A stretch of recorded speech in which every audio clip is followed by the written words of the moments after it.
ఇది మూడో వీడియో.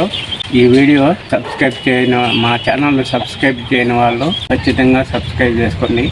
ఎంతో గొప్ప విషయాలు మీ జీవితానికి మా టర్నింగ్ పాయింట్ లాంటి అనేక విషయాలు, మీ ప్రాణానికి సంబంధించిన విషయాలు కూడా ఈ ఛానల్లో వస్తుంటాయి.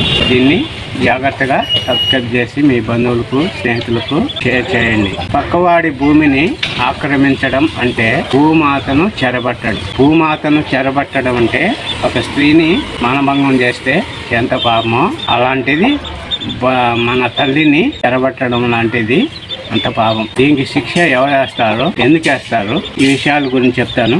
భూమికి 3 పుత్రులు ఉన్నారు. ఎవరంటే బుధుడు, అంగారకుడు, చంద్రుడు.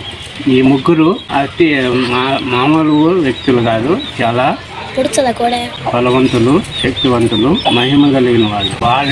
వారి నుంచి తప్పించుకోవడం నీ తరం కాదు కదా, నిన్ను పుట్టించిన బ్రహ్మతరం కూడా కాదు. కాబట్టి పక్కన వాడి స్థలాన్ని భూమి మీదే ఆక్రమించడం మహాపాపం.